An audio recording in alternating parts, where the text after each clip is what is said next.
Tous les samedis à 12h15, c'est Star Mag sur Radio Star. Bonjour et bienvenue sur Radio Star. Aujourd'hui, je reçois Isabelle Brémond, directrice générale de Provence Tourisme. Bonjour Isabelle. Bonjour. Alors du 15 au 17 juin, c'est le Street Food Festival. Vous nous invitez à venir. Qu'est-ce qui va se passer? Qu'est-ce qu'on va découvrir?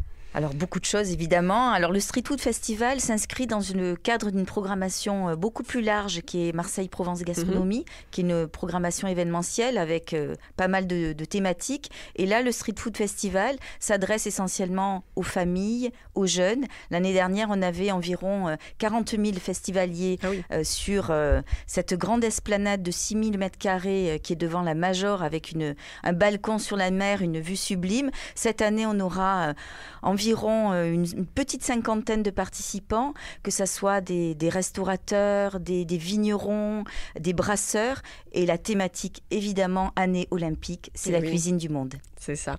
Qu'est-ce qu'on va trouver? Donnez-nous envie de venir. Quel genre de food truck?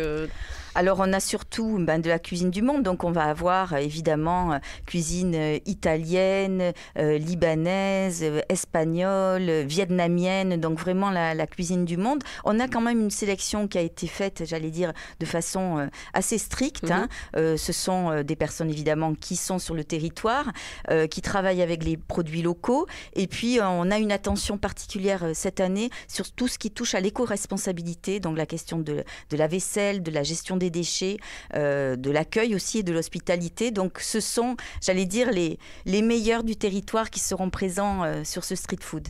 Alors, pour la vaisselle, c'est essentiellement du finger food, peut-être, c'est plus pratique. On a aussi une vaisselle réutilisable, oui, puisque certains restaurateurs ne pouvaient pas faire que de la finger food. D'accord.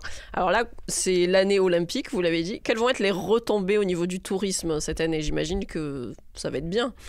Alors, en termes de retombées, c'est vrai qu'on a déjà eu l'arrivée de la Flamme, qui a été un très bel événement pour Marseille et pour l'ensemble du territoire. Pendant cette période-là, Provence Tourisme était aussi sur la digue du Large et on a pu proposer des déjeuners de la Flamme, là aussi toujours sur la thématique des cuisines méditerranéennes et des cuisines du monde, où on avait des duos de chefs, des chefs à la fois de Marseille, du département, et des chefs étrangers, un chef italien, un chef qui venait de Grèce, d'Istanbul et du Maroc, qui ont fait j'allais dire, des cuisines à quatre mains. Donc là, c'était pendant l'arrivée de la Flamme. Et pendant les Jeux Olympiques, on aura aussi 13 dates pendant toute la période des Jeux Olympiques, avec aussi des cuisines du monde sur la digue du Large. En termes de retombées, c'est aussi en termes de retombées d'image, puisqu'on a environ 800 journalistes qui seront présents pendant les Jeux Olympiques, des journalistes qui viendront des quatre coins du monde. Et là, évidemment, on proposera les images de ce territoire, que ce soit évidemment de Marseille, mais aussi de la Camargue et de la Provence. Alors j'imagine que quand même ça ne va pas s'arrêter après les JO. Vous allez continuer à travailler, à proposer des événements jusqu'à la fin de l'année? Absolument. Depuis 2019, année de la gastronomie, on continue à travailler cette filière. Évidemment avec une programmation événementielle, mais pas que. On fait un travail de fond avec les restaurateurs, avec les producteurs, avec tous les artisans du territoire. Donc on a une programmation événementielle avec des dîners préhistoriques dans la grotte Cosquer. On a aussi toute cette programmation sur la digue du Large entre le mois de juin et le mois d'octobre, avec un grand banquet solitaire en septembre. On va faire aussi des brunchs le dimanche avec des activités sportives. On aura des apéros, des escales où les gens pourront aussi venir avec leur pique-nique.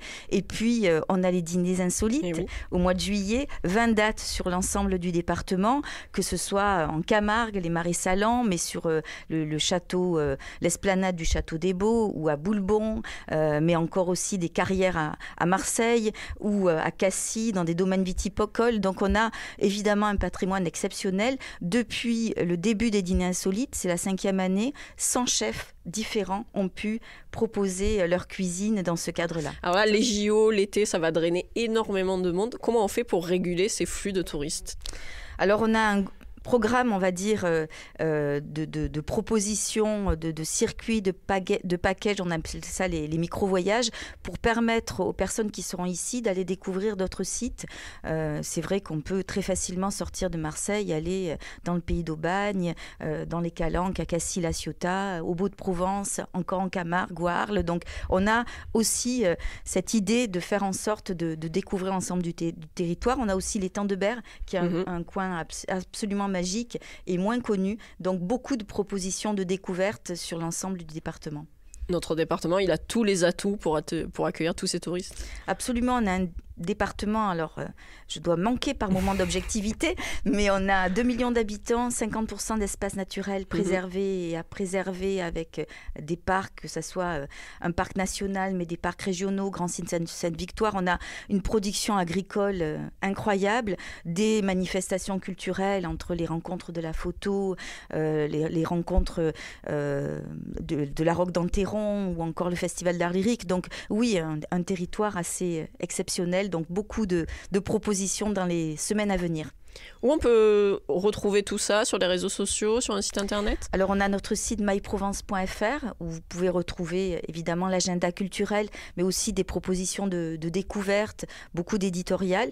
Et puis mpgastronomie.fr aussi, où là il y a toute la programmation et un outil pour pouvoir aussi réserver les places. On le rappelle donc, le Street Food Festival, on se retrouve du 15 au 17 juin sur l'esplanade de la Major. Absolument. Merci Isabelle. Merci. Merci à tous et à très vite sur Radio Star. Retrouvez-nous en podcast vidéo sur radiostarsud.fr et sur l'app Radio Star.